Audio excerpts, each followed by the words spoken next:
बिस्मिल्लाहिर्रहमानिर्रहीम अस्सलाम वालेकुम। आज की जो क्लास है लेक्चर नंबर 4 MTH 603 सब्जेक्टिव। तो एक पेपर जो है वो क्वेश्चन में आता है कि आपने आइगन वैल्यूज फाइंड करनी है या डोमिनेंट आइगन वैल्यूज फाइंड करनी है बाय पावर मेथड, मतलब पावर मेथड को यूज करते हुए, या पावर मेथड की फर्स्ट आइटरेशन करें और आइगन वैल्यू और उसके कोरस्पोंडिंग आइगन वेक्टर फाइंड करें। तो ये क्वेश्चन आता है। तो ये क्वेश्चन जो है उसको हम कैसे सॉल्व करते हैं वो देखेंगे, और इसमें से कौन से इंपॉर्टेंट एमसीक्यूज बनते हैं वो मैं डिस्कस करूंगा। एमसीक्यूज के लिए जो है वो मैं अलग से भी एक वीडियो बनाने की कोशिश करूंगा कि मिड टर्म के में जो है वो उसकी एमसीक्यूज या आपका जो ऑब्जेक्टिव होता है उसकी जो है वो अलग से सीरीज जो है वो स्टार्ट करूं, जिसमें 5 या 6 लेक्चर्स और आपके एमसीक्यूज जो है वो कवर हो जाएं। तो चलें सबसे पहले ये देखते हैं कि आइगन वैल्यू प्रॉब्लम्स में ए एक मैट्रिक्स होता है जिसका ऑर्डर जो है वो n क्रॉस n होता है। ये आपने बात याद रखनी है, हमेशा स्क्वायर मैट्रिक्स यूज होता है। जब भी हम आइगन वैल्यू निकालते हैं या आइगन वेक्टर निकालते हैं तो हमेशा स्क्वायर मैट्रिक्स यूज होता है, और वहां पे एक स्केलर और एक वेक्टर जो है हमने निकालना होता है। इस स्केलर को आइगन वैल्यू कहते हैं और इस वेक्टर को आइगन वेक्टर कहते हैं। तो ये उसकी डेफिनेशन है A X is equal to lambda X. तो चलें आगे हम जो है वो थोड़ा सा डिस्कस करते हैं कुछ पॉइंट्स को, कि ये जो आपके पास एक इक्वेशन लिखी हुई है ना, इसमें लैम्डा जो है वो आइगन वैल्यू है और एक्स जो है वो आइगन वेक्टर है। तो यहाँ पे भी मेंशन है ऊपर लैम्डा आइगन वैल्यू और एक्स जो है वो इस लैम्डा का जो है वो कोरस्पोंडिंग आइगन वेक्टर है। और एन होमोजीनियस इक्वेशंस जो है ना, जितनी भी बनती हैं इक्वेशंस आपकी, an homogeneous equation processing non trivial solution, ये एमसीक्यूज आता है। वो प्रोवाइड कौन सा सोल्यूशन आपको करती हैं, वो an homogeneous equation non trivial solution. तो ये होमोजीनियस इक्वेशन क्या होती है, अगर आपके पास सिस्टम है तो ए एक्स इज इक्वल टू 0, मतलब इधर वाली अगर तमाम वैल्यू सिस्टम्स के अंदर 0 हो तो वो आपका जो है वो क्या कहलाता है, होमोजीनियस सिस्टम कहलाता है। तो आगे चल के मैं आपको इसकी एग्जांपल देता हूँ। अगर ये जो x है इसका इन्हिसार होता है कि ये ट्रिवियल है या नॉन ट्रिवियल है। अगर इस x की वैल्यूज, मतलब इस सिस्टम में जितने भी वेरिएबल्स थे उनकी वैल्यूज अगर 0 आ जाए तो वो जो है वो ट्रिवियल सोल्यूशन होता है।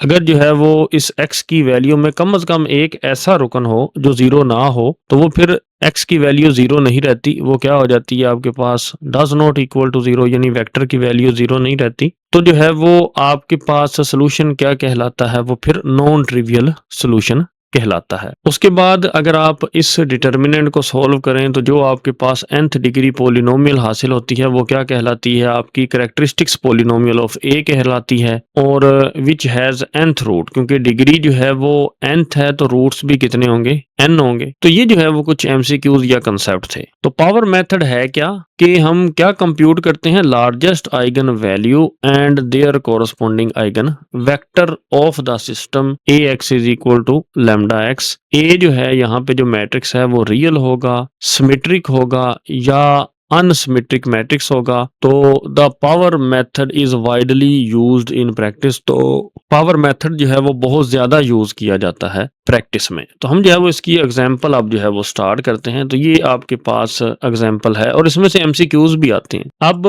पहली एग्जांपल सॉल्व करेंगे जिसकी मैं आपको 2 आइटरेशंस जो हैं वो करवाऊंगा। तो वो कहता है find the eigen value of largest modulus and the associated eigen vectors of the matrix by power method. तो पहली कंडीशन थी कि जो ए मैट्रिक्स है आपके पास वो स्क्वायर होना चाहिए। तो देखें 3 रोज हैं और 3 ही कॉलम्स हैं, तो ऑर्डर इसका 3 क्रॉस 3 है, या हम ऐसे लिखते हैं 3 बाय 3 है। उसके बाद आपने जो इनिशियल वेक्टर लेना है, अगर तो आपको गिवन है क्वेश्चन के अंदर तो ठीक है, नहीं तो आपने यहाँ पे 1 1 और 1 लेना है इनिशियल वेक्टर। तो आपने क्या करना है, सिंपली बात है, इसको आप अगर लिखना चाहें तो आप लिख लें, लेकिन ज़्यादा आप डायरेक्ट ही कर लें, टाइम इतना नहीं होता लिखने के लिए। तो फर्स्ट आइटरेशन कर रहे हैं तो u1 लिखेंगे हम। जैसे ही फर्स्ट आइटरेशन कर रहे हैं तो हम क्या लिखेंगे, u1। ए मैट्रिक्स लिखना है जो आपको गिवन है, ये मैट्रिक्स लिखा ये, और ये v वेक्टर यानी v नोट जो आपने ये इनिशियल वेक्टर लिया है 1 1 और 1, तो ये आपने ये लिख दिया। तो यहाँ पे इक्वल का साइन आना था, हैंडआउट्स के ऊपर नहीं लगा हुआ तो आप लगा लें। उसके बाद हम जो है वो मल्टीप्लाई करेंगे। मैं आपको बताता चलूँ, ये 2 मैट्रिक्स मल्टीप्लाई होंगे तो ये जो ग्रीन कलर का कॉलम है तो मैं इसको जो है है वो ऐसे कर रहा हूँ, ऐसे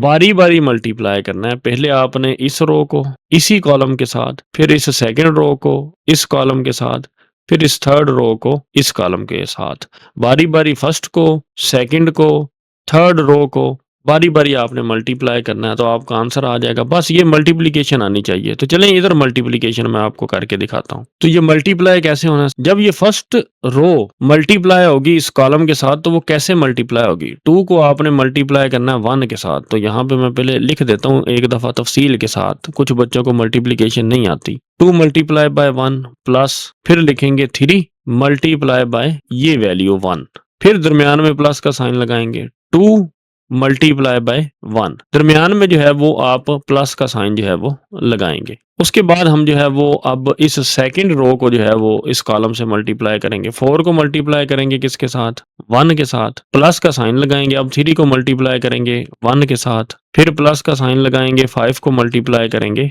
1 के साथ। उसके बाद अब हम थर्ड रो को जो है वो मल्टीप्लाई करेंगे इस कॉलम के साथ। 3 को मल्टीप्लाई करेंगे 1 के साथ, प्लस 2 को मल्टीप्लाई करेंगे 1 के साथ, प्लस 9 को मल्टीप्लाई करेंगे 1 के साथ। तो इज इक्वल टू, अब हम इसको सिंप्लीफाई कर लेते हैं। 2 1s are 2 plus 3 1s are 3 plus 2 1s are 2, नीचे करेंगे 4 1s are 4 plus 3 1s are 3 plus 5 1s are 5, 3 multiply by 1 3, 2 multiply by 1 2 plus 9 multiply by 1 9। तो अब इसको सोल्व करें। 2 plus 3 5, 5 plus 2 7 and 4 plus 3 7 and 7 plus 5 12 and 3 plus 2 5 and plus 9 कितना होता है 14। तो ये जो है आपका जो है वो आ गया आंसर। जब आपका ये आपका आ जाएगा U1, तो इसमें से आपने आइगन वेक्टर कैसे निकालना है और आइगन वैल्यू कैसे निकालनी। तो जो सबसे बड़ी वैल्यू होगी ना इस मैट्रिक्स के अंदर, ये जो आपके पास मैट्रिक्स आया है या वेक्टर आया है 7 12 एंड 14, ये जो बड़ी वैल्यू होगी वो आपने बाहर कॉमन ले लेनी है। ये बाहर कॉमन ले ली। तो ये एमसीक्यूज भी आता है कि ये आपको कंडीशन दी जाती है और बताया जाता है कि नॉर्मलाइज द रिजल्टेंट वेक्टर, इसको नॉर्मलाइज करें या आइगन वैल्यू और आइगन वेक्टर कैसे जो है वो कौन सा ठीक है या कैसे निकालते हैं। तो वो फिर आपने ये ऑप्शन जो है वो करेक्ट लगाना होता है। तो जब आप 14 को कॉमन ले लेंगे ना, तो ये है 7, तो अंदर होगा 7 डिवाइडेड बाय 14, फिर इधर क्या होगा 12 डिवाइडेड बाय 14 और इधर कितना होगा 14 डिवाइडेड बाय 14। तो यहाँ पे जो है 14 और 14 जब आपस में कैंसिल हो जाएंगे तो यहाँ पे क्या बचेगा 1, और यहाँ पे आप सिंपलीफाई करेंगे 2 6 are 12 एंड 2 7s are 14, तो 6/7 यहाँ पे बचेगा। और यहाँ पे 7 1s are 7 7 2s are 14, तो यहाँ पे क्या बनेगा 1/2। तो ये आपकी डोमिनेंट आइगन वैल्यू है और ये उसके कोरस्पॉन्डिंग आइगन वेक्टर है। सिंपली बात है। अब जब हमने नेक्स्ट आइट्रेशन करनी है, क्यों मैं करवा रहा हूं ये, उसकी एक रीजन है। रीजन ये है कि आपको जो है वो ये जो इनिशियल वेक्टर v है ना, ये चेंज दिया हो सकता है। वो हो सकता है पूरा सवाल दे दे आपको यही, मगर वेक्टर जो है वो आपको चेंज कर दे कि वेक्टर है आपके पास ये 1 2 6/7 और 1। तो ये कैसे आपने जो है वो इसको सॉल्व करना है फिर। तो इसलिए मैं आपको जो है वो ये सेकंड आइट्रेशन जो है वो करवा रहा हूँ। अब देखिए ना, काम वही करना है कि आपने ए मैट्रिक्स को ही लेना है और उसको, जैसे हमने इधर आइट्रेशन जो थी आपकी फर्स्ट आइट्रेशन, उसमें हमने जो है वो इनिशियल वेक्टर 1 1 1 से मल्टीप्लाई किया था। सेकंड आइट्रेशन में हम ये वाला वेक्टर लेते हैं जो हमने वेक्टर जो है वो फर्स्ट आइट्रेशन में फाइंड किया 1/2 6/7 और 1, ये हमने लेना है। तो वही आपने काम करना है कि ये जो आपके पास कॉलम है आपका, इसको आपने पहले इस फर्स्ट रो के साथ, फिर ये सेकंड रो है, फिर थर्ड रो है, बारी बारी मल्टीप्लाई करना है। तो चलिए मल्टीप्लाई करते हैं। 2 को जब मल्टीप्लाई करेंगे 1/2 के साथ, फिर दरमियान में प्लस का साइन लगाएंगे। 3 को मल्टीप्लाई करेंगे 6/7 के साथ, फिर प्लस का साइन लगाएंगे। 2 को मल्टीप्लाई करेंगे किसके साथ, 1 के साथ। उसके बाद हम अपनी इस सेकंड रो को जो है ना इस कॉलम के साथ मल्टीप्लाई करेंगे। 4 को अब हम मल्टीप्लाई करेंगे किसके साथ, 1/2 के साथ, प्लस 3 को मल्टीप्लाई करेंगे 6/7 के साथ एंड प्लस का साइन लगाएंगे। 5 को मल्टीप्लाई करेंगे 1 के साथ। उसके बाद हम अपनी इस थर्ड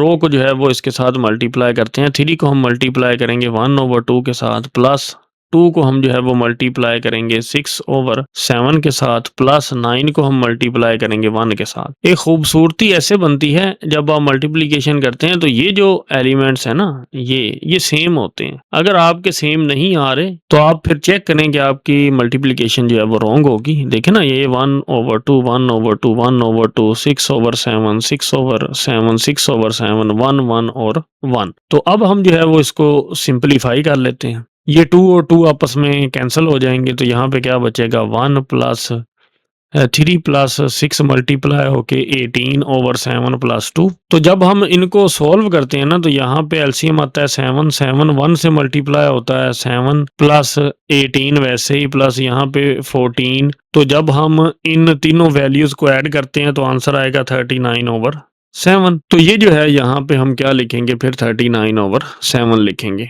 तो उसके बाद अब हम जो है वो इस रो को जो है वो सिंपलीफाई करते हैं। तो 2 1s are 2 2 2s are 4, यहाँ पे 2 बच गया। यहाँ पे फिर 18/7 आ गया, 3 मल्टीप्लाई बाय 6 18/7 प्लस 5। तो इसको जब हम एलसीएम लेंगे तो यहाँ पे 14 प्लस 18 प्लस 35। तो इनको आप ऐड कर लें, कैलकुलेटर से कर लें। तो इसको हम जो है वो ऐड कर लेते हैं। तो सबसे पहले 14 प्लस 18 प्लस 35, तो आपके पास आता है 67। तो यही 67 जो है यहाँ पे हम लिखते हैं ओवर 7।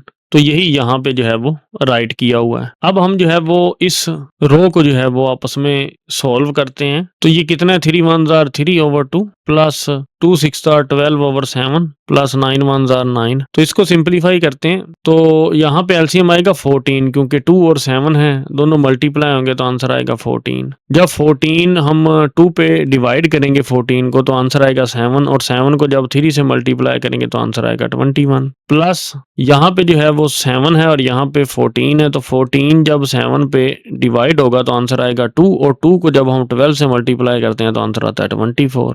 प्लस यहाँ पे 9 है, तो हम जो है वो 14 मल्टीप्लाई बाय 9 करते हैं, मतलब आपने 14 को 9 से मल्टीप्लाई करना है। तो आपके पास आंसर आएगा 126। वो हम यहाँ पे लिख लेते हैं 126। एंड फिर ये प्लस का साइन लगाते हैं हम। एंड अगर आप नेक्स्ट देखें कि ये आपके पास 14 है और ये क्या है आपके पास 7 है। 14 को हम जो है वो 7 पे जब हम डिवाइड करते हैं तो आंसर आता है 2। 2 को हमने मल्टीप्लाई करना होता है 12 से, तो आंसर आएगा 24। प्लस क्योंकि अब इधर नीचे 1 है तो ये 14 ही 9 से मल्टीप्लाई होगा। तो जब आप 14 मल्टीप्लाई बाय 9 करते हैं ना तो आंसर आता है 126। तो वो हम यहाँ पे लिख देंगे। इनको कैलकुलेटर से आप सॉल्व कर लें तो 21 प्लस 24 प्लस 126, तो आंसर आपके पास आएगा 171/14। तो ये आप देख सकते हैं, यही यहाँ पे जो है वो लिखा हुआ है 171/14। तो ये आपने जो है वो यहाँ पे इसको राइट कर लेना है। उसके बाद ना उसने इनको डेसिमल में बदला हुआ है, इन वैल्यूज को जो है वो डेसिमल में बदला हुआ है। तो वो जो है हम चेंज करते हैं इसको डेसिमल में। तो जब आप इनको जो है वो डिवाइड करेंगे तो डेसिमल में ये आंसर आएगा। कैलकुलेटर से जो है वो आपको शो करवाते हैं। हम सबसे पहले 39 को डिवाइड करेंगे 7 से, तो 39 डिवाइडेड बाय 7, तो आपके पास आंसर आएगा 5.5714। तो बस मैं यहाँ तक लिख रहा हूँ। एंड नेक्स्ट जो है हम 67 को डिवाइड करेंगे 7 से, तो ये मैं राउंड ऑफ करके लिख रहा हूँ। ये 8 है तो 8 जो है वो एक ऐड करेगा, क्योंकि ये 5 से बड़ा है, या 5 हो तो 5 से बड़ा हो तो एक जो है वो हम उससे पिछले डिजिट में एक ऐड कर देते हैं। तो ये 2 था तो ये 3 हो जाएगा, तो ये मैंने वैसे ही लिखा 9.57143, राउंड ऑफ करके जो है वो इसको लिखा। उसके बाद 171/14, तो 171 डिवाइडेड बाय 14 करते हैं, तो आपके पास ये आंसर आ रहा है। ये भी मैंने राउंड ऑफ करके लिखा। ये 8 था तो एक ऐड हो गया 2 में, तो वो 3 हो गया, तो 12.2143 ये मैंने नीचे लिखा। तो अब अगर आप गौर करें तो सबसे बड़ी वैल्यू कौन सी है इस वेक्टर के अंदर, तो ये है। तो इसको आपने कॉमन ले लेना है ये। तो अब ये आंसर कैसे आ रहे हैं, तो जाहिर सी बात है ये आंसर कैसे आ रहे हैं, ये आपका आइगन वेक्टर है और हमने फाइंड करना है। तो चलें फिर कैलकुलेटर पे चलते हैं। आपने क्या करना है, ये जो कॉमन लिया है ना 12.2143,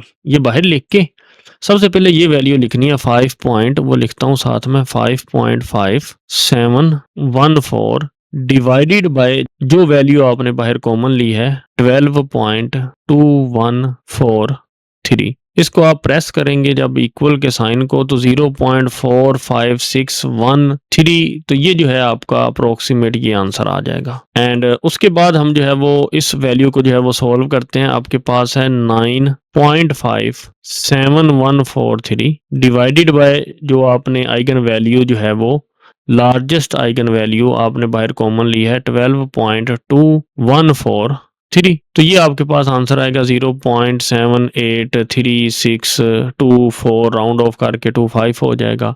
तो उसने 26 लिखा है, कोई एक आध डिजिट का कोई फर्क नहीं पड़ता। एंड नेक्स्ट हम जो है वो जब इसी वैल्यू को इसी वैल्यू पे डिवाइड करेंगे तो जाहिर सी बात है आंसर 1 आएगा, क्योंकि वैल्यू सेम है।